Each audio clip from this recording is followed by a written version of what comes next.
1,10,887 बच्चों ने CA foundation Jain 25 में एग्जाम दिया, पर उसमें से कितने बच्चे पास हुए?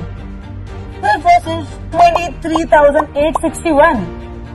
सो बच्चे लोग, आप सबसे मेरा सिंपल सा सवाल है, क्या बाकी बच्चों ने सीए फाउंडेशन की प्रिपरेशन नहीं की थी? नहीं मैम, प्रिपरेशन तो की थी, तो क्या गलत हो गया? ऐसा क्या गलत हो गया या ऐसा क्या छूट गया जिसकी वजह से हम पास नहीं हो पाए? सीए फाउंडेशन की एग्जाम को अच्छे से क्लियर करने के लिए और अच्छा स्कोर करने के लिए कुछ ऐसे सीक्रेट्स है, कुछ ऐसे इम्पोर्टेंट फॉर्मूलाज है जो हमें फॉलो करने होते हैं। लेकिन हम तो जब प्रिपेयर करते हैं तो सिर्फ और सिर्फ सिलेबस की ओर ध्यान देते हैं। इतना अच्छे से सिलेबस हो गया, चारों सब्जेक्ट हो गए मैम, हम पास हो जाएंगे। यस बेटा, बस यही से शुरुआत होती है हमारी अच्छी वाली प्रिपरेशन की, यानी कि सिलेबस कंप्लीशन और एग्जाम की प्रिपरेशन दोनों में बहुत बड़ा अंतर है। सो ये अंतर को पार करने के लिए काफी बच्चों को गाइडेंस नहीं मिलता। इंडिया के हर कोने कोने से बच्चे जब सीए फाउंडेशन की प्रिपरेशन करते हैं तब उनको ये गाइडेंस नहीं मिल रहा कि हम कितने एमसीक्यू प्रैक्टिस करें, हम लॉ के आंसर को किस तरीके से लिखे ताकि हमने जो समझा है वो अच्छे से डिलीवर कर सके, पेपर चेकर को वो एग्जैक्ट आंसर दे सके जिसकी वजह से हम हमारा स्कोर को सिक्योर कर सके।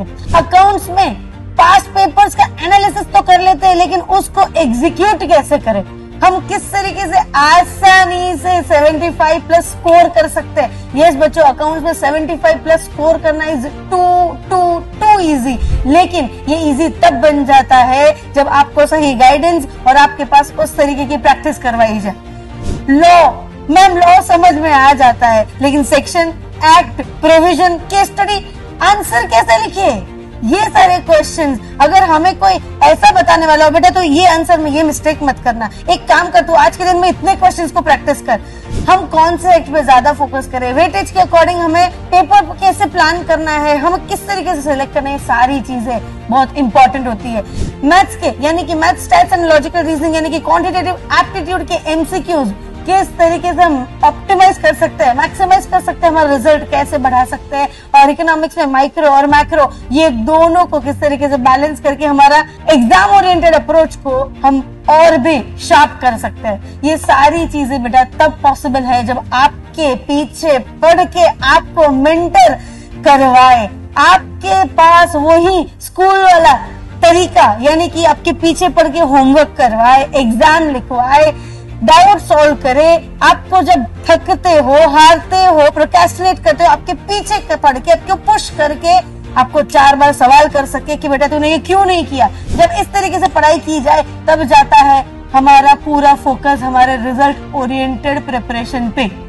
तो बच्चा लोग, सिंपल है, ये सारी चीजें करवाने के लिए IGNOU Saarthi is back again for you.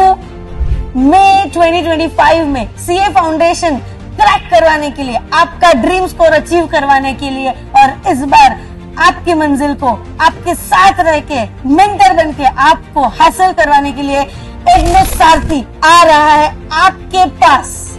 यानी कि यस बच्चा, आप जहां पे भी रहते हो, जैसे भी आप प्रिपरेशन कर रहे हो, बस आपको करना है हम पे भरोसा, फुल सरेंडर करना है और इग्नो सारथी के मेंटर्स आपके लिए तैयार है। हर सब्जेक्ट में रिवीजन लेक्चर चाहिए, हो जाएगा। आपको टेस्ट पेपर चाहिए, मिल जाएगा। आपके पीछे पढ़ के एवरीडे का प्लान करके एग्जीक्यूट करवाना है, हो जाएगा। करना क्या है हमें, इग्नो सारथी बैच को ज्वाइन करने के लिए आपको सिर्फ और सिर्फ दिए गए फॉर्म को फिल करना है। उसके बाद आपको सारी डिटेल्स मिल जाएगी रिगार्डिंग आपके लेक्चर्स इवनिंग में कितने बजे होने वाले हैं, हमें किस तरीके से टेस्ट पेपर्स मिलेंगे, एवरीथिंग।